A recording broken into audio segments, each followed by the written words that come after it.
So I think one of the big movements for me or changes for me in my transformational journey away from golf into ministry was an 8-year-old girl. Okay. So how we met her was my wife and I were mentoring a family on the south side of Peoria, which is the low-income side of Peoria. Okay. So it's a mom, 2 little boys, and a girl. And we were just doing all kinds of fun things with them, right? Yeah. Taking them to the gym, playing hoops with the boys, going out to the park, throwing footballs, just hanging out with the kiddos. And one afternoon, my wife and I and the mom and the boys and the little girl are in the gym at this place, cooking pizzas, actually. Okay. So the pizzas are just about ready to be done. My wife and the mom and the 2 boys go in the kitchen to get the pizzas. And I asked this little girl, I said, "Are you hungry?" And she looked at me and she said, "Well, I'm starved." And I said, and this was like 3 or 4 in the afternoon. I said, "Well, you had lunch today, right?" "No, I didn't have lunch." And I said, "Well, did you have breakfast?" "No, I didn't have breakfast." I said, "Well, did you have dinner the night before?" And she goes, "No, I didn't have dinner the night before either." So I go, "Amia, when was the last time you had anything to eat?" And this little 8-year-old girl does 1, 2, puts up 3 fingers. No way. 3 days. 3 days since she's had any food. So I'm sitting there, I'm going, "All right, Lord." So my house, cupboards are completely full. All the food you can imagine, all the bottles of water, all the snacks, all the food you could want. We live 15 minutes from her. Why do we have all of this stuff? And her mom is a beautiful lady. I mean, it was a wonderful mama, wonderful boys, wonderful girl. Why have they gone 3 days without food? So the Lord used an 8-year-old girl to break my heart, to break my pride, to humble me, and to help me see people differently. Yeah. Because before I was trying to fix them. Yep. But now they became my friends. These are people I loved and cared about. And I'm going, so they're not poor, they just don't have any money. Yeah. There's nothing wrong with these people. They just don't have money. Yeah. So from that moment on, I knew that I had to do something to make an impact on poverty, quite frankly, on helping people that have less. And recognizing that they don't need fixed, they need loved, and they need people to care for them and walk with them through the life. Yep. And to give them a hand up, not to give them a handout, but just to help them start being equipped to make a living for themselves and providing for themselves. But along the way, they do need help. Yes. No different than you need help in different things. That's it may right. not look like their help, but you need people to mentor you and help you, and I need people in my life. So that's where I really started realizing that this world is far bigger than golf. And the Lord truly used an 8-year-old girl just to break me. Yeah. And so that's how I started getting involved in getting food for low-income families.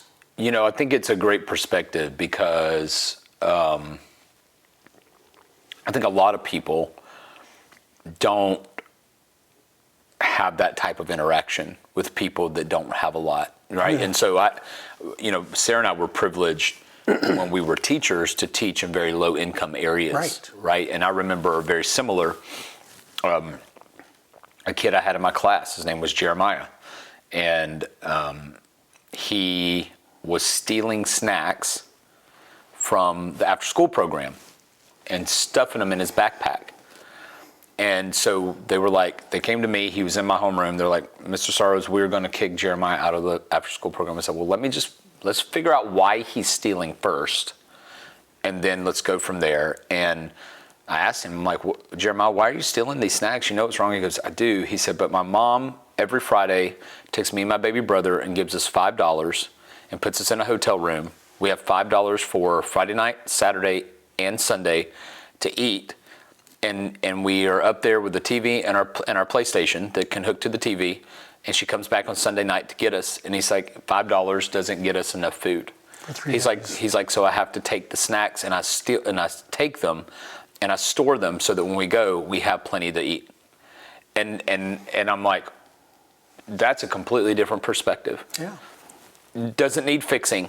Right. Isn't anything wrong. He's handed a set of circumstances. Right. That he is trying to survive. Right. Right? And so many of those kids were like that, and you hear those stories and it does break your heart and it gives you a different perspective. I mean, I would tell these kids, I'm like, kid, why do you not have a pencil, but you have the brand new Air Jordans? And I remember kids look at me and say, Mr. Sorrows, we don't expect to live long. Right. In our neighborhood, people don't live long. Right.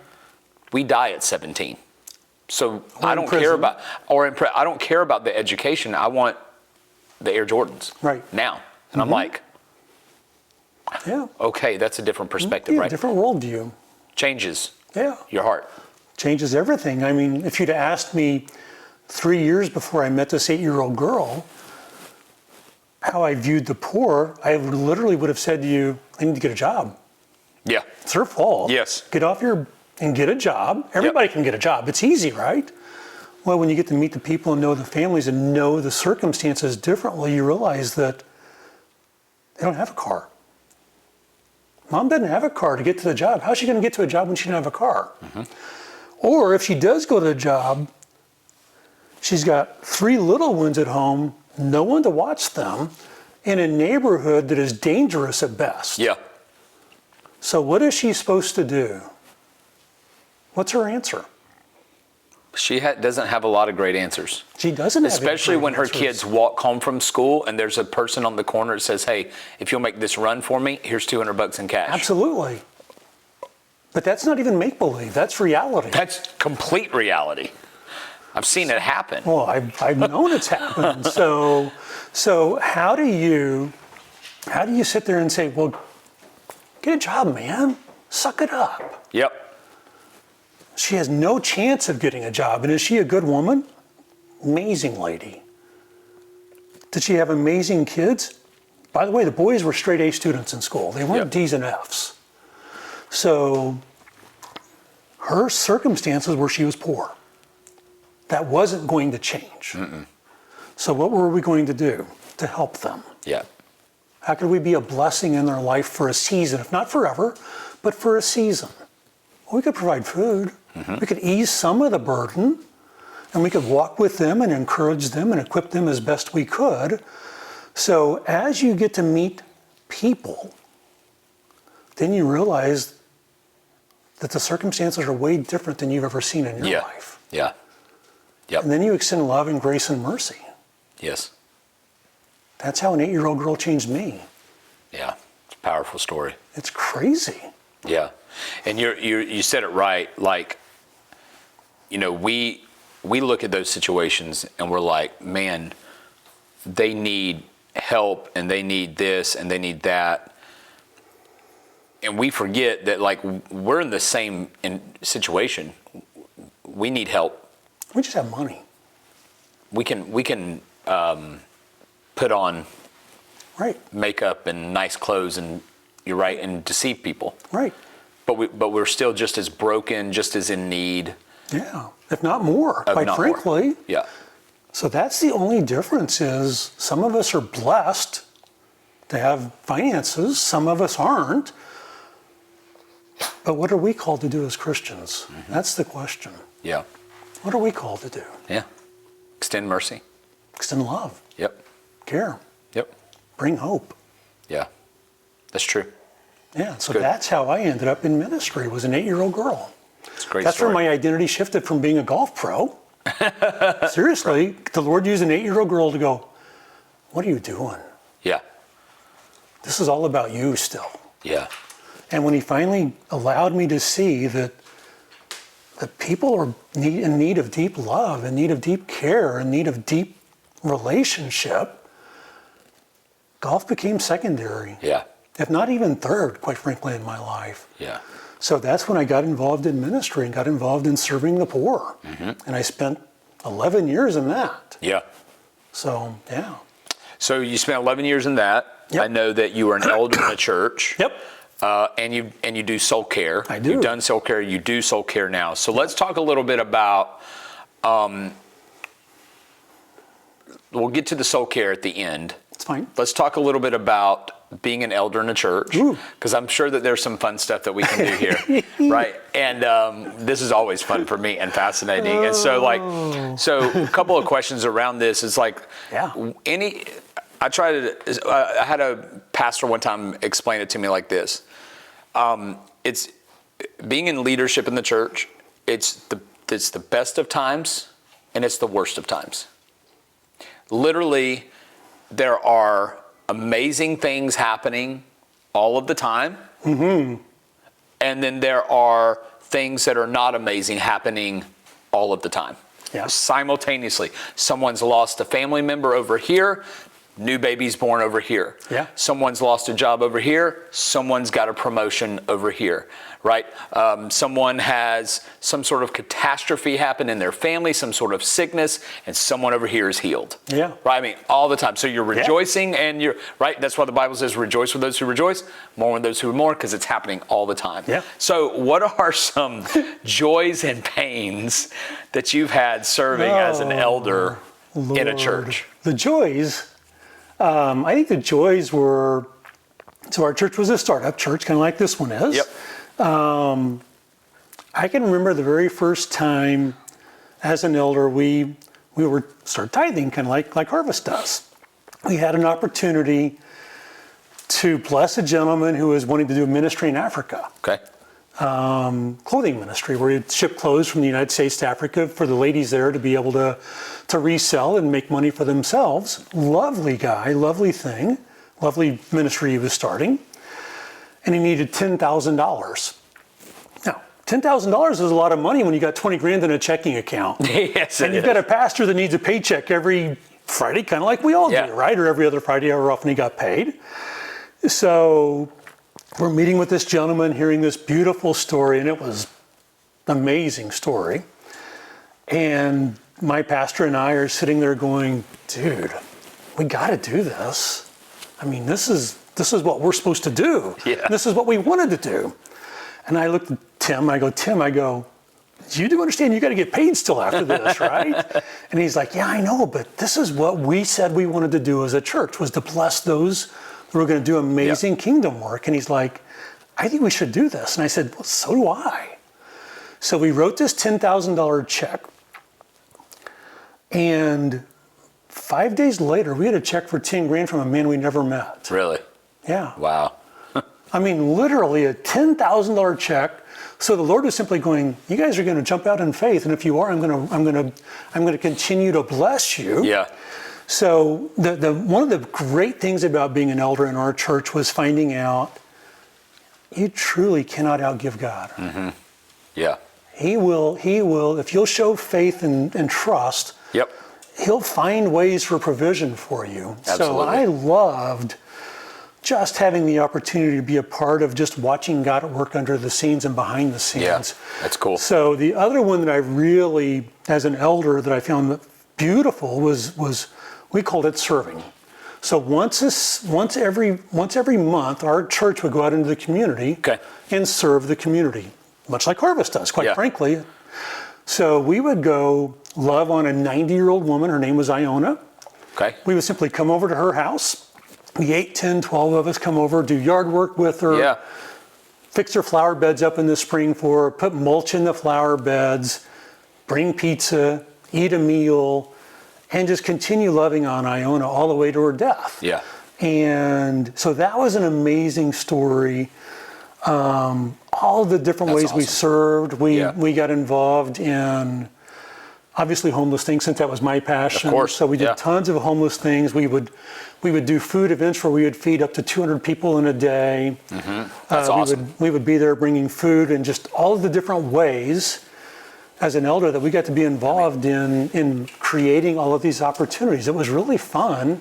So those are the joys of being an elder, just getting to see all of the different ways that we could be a blessing in the community. Yeah. It really was amazing, and still is amazing. The pains, I mean, it's what you were talking about. There's great joy in being an elder, and there's great pain. And, you know, especially in a smaller church, you get to know a lot of the people really, really well. Mm-hmm. And part of the pain of getting to know people really well is when they get old, they die. Yep. And it's heartbreaking when someone you deeply know and love and care for dies. Yeah. And then it's just hard. Yeah, it's hard. It's really difficult, and it's hard to process. And the other one, which isn't fun, is as an elder, we're called to sit with people in sin. Yep. That's not always a lot of fun, by the way. Nope. Can be in the end, but when you're sitting with someone in sin, sometimes they're repentant, they're able to repent and confess and move forward, and sometimes they're not. That's right. And when they're able to confess and repent and move forward, there's actually joy in that in the end. It's awesome. But when they stay in the sin and they don't even recognize the sin, that's a difficult circumstance to be in. Sometimes that involves asking people to do things they don't want to do. That's right. Sometimes it involves asking someone to no longer be a part of your church. That's correct. Those are not fun things. Not fun things. You don't find a lot of joy in doing that. Yeah. So those are the joys and the difficulties of being an elder. Yeah. Some of those things, are not fun, and but that's the reality of the leadership role. It's the reality of your responsibility. Yeah. And that happens. All right. I think this will be a fun one. What are some misconceptions that people have about church leaders that you wish you could correct? Oh man. That we've got it together. Yeah. I mean, we don't. Nope. We really don't. Nope. That we read our Bible every single day, 12 hours a day. Nope. We don't. that we always love perfectly. We don't. We don't. So I for me, it's just understanding that we're people too. Yeah. That we do have bad days. That we've had an argument with our wife when we leave the house to go meet with you sometimes, and that we're in a pretty ticked off mood, quite frankly. I mean, yeah, there have been times where I have gotten up to preach and I had been in an argument with my wife that day, and that is horrible. It is. That's like the worst thing ever. But it's reality, though. It's the reality. It's the reality of being a person. Yes. And the fact that you're not going to be perfect, that you're going to make mistakes, you're going to say and do silly and dumb things just like anyone else does. So I think one of the misconceptions would be maybe they could help extend grace and love to us too sometimes. Yeah. We are going to mess it up. Of course. And we're even going to mess it up with them sometimes. Yep. I mean, how many times have you sat with someone and got done sitting with them and you're like, I think I just gave horrible advice. Yes.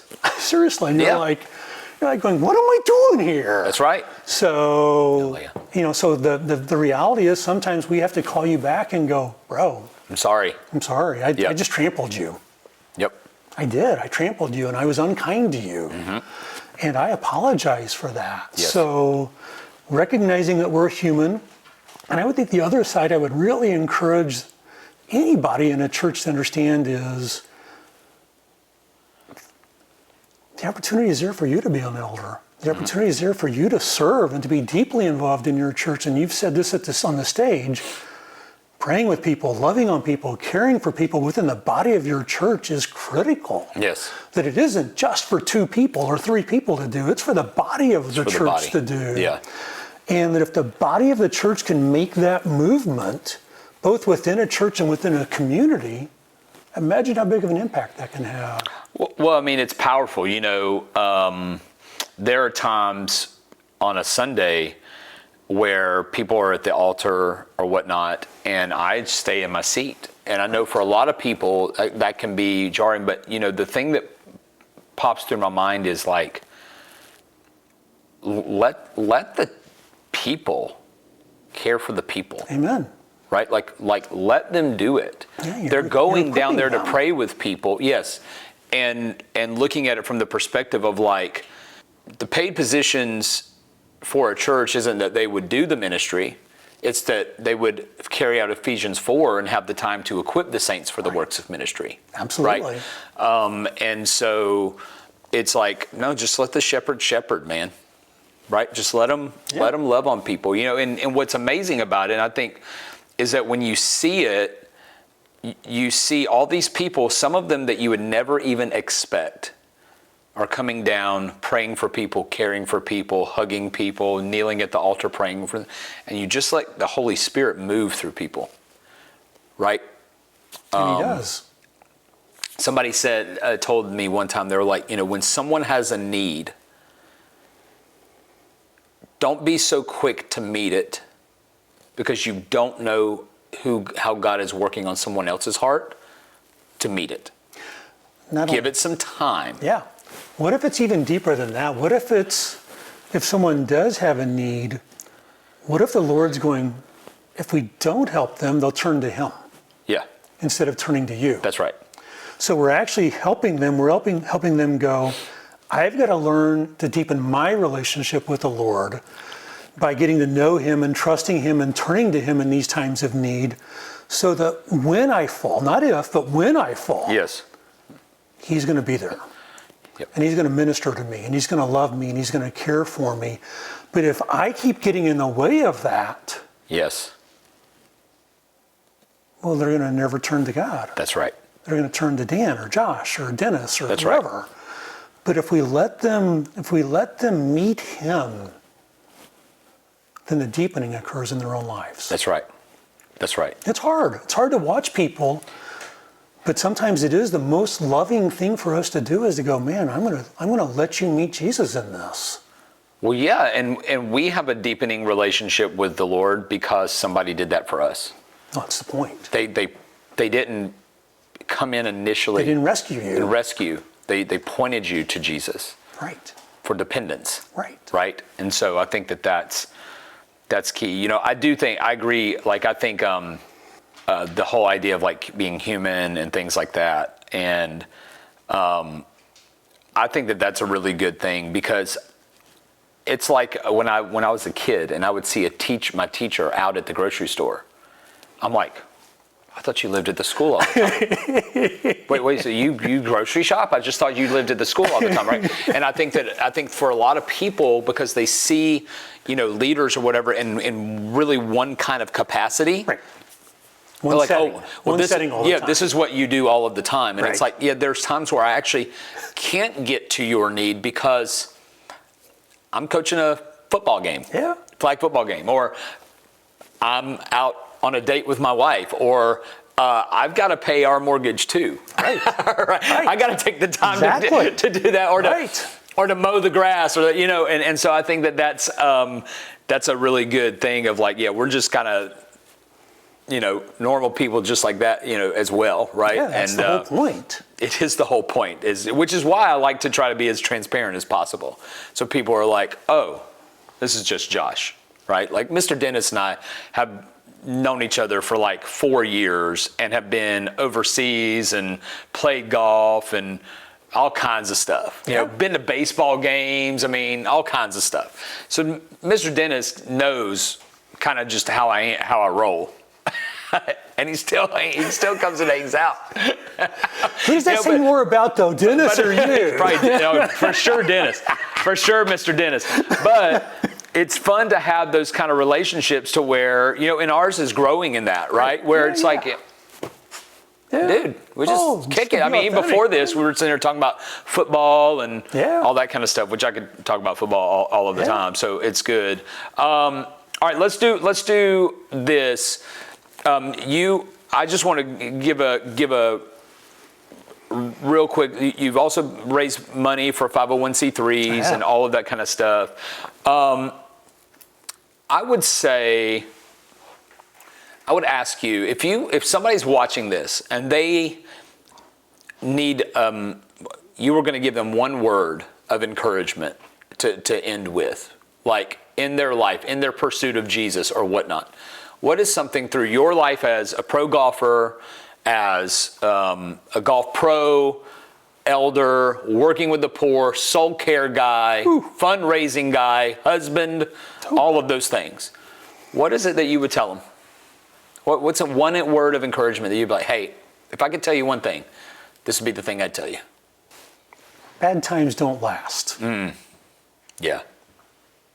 That's good. Bad times don't last. Yeah. think that's the one encouragement I would give anybody is it's easy to sit with someone in the good days. That's Yep. fun, right? But when Yeah. you journey with someone through difficulty, and I'm not exempt of that. I've had tons of moments in my life where I'm like, that's not good. Yeah. That's not pretty. That's not going well. But I can share from my own 60 years of living, it's a season. Yeah. It'll go away. It too shall pass. Yeah. And there will still be, the sun's still going to come up tomorrow. People are still going to do their thing. You're going to do your thing. Yep. Enduring. Yeah. Sometimes enduring is really Yeah. important. That's right. It's hard. It builds character, though. It does. And I hate that kind of building character, but it does. I feel like that's kind of the only way to have character built. It's like in order to build muscles, you gotta have resistance. Yep. Same with And it character. tears it down too, And it right? tears- As you're building muscle, it's Tears tearing it down. That's right. To rebuild. That's right. And that's kind So of what I think trials that's do what, too. I think that's what difficulty or life is. It's constantly it's tearing down things. Yes. It's bad things are going to happen. They just are. Mm-hmm. But they're just for a season. Yep. Move forward. Just keep doing the right thing the next day. Yep. And you'll wake up one day and it'll no longer be there. Yeah. It's good. Yeah. Well, thank you so much for being on the podcast, Yeah. sharing your story, Yeah. hanging out with me and Leia. Yeah. Hey, if you found this beneficial to you, please like and share and do all those things, subscribe. And I hope you have a Merry Christmas, and we'll see you next time. God bless you.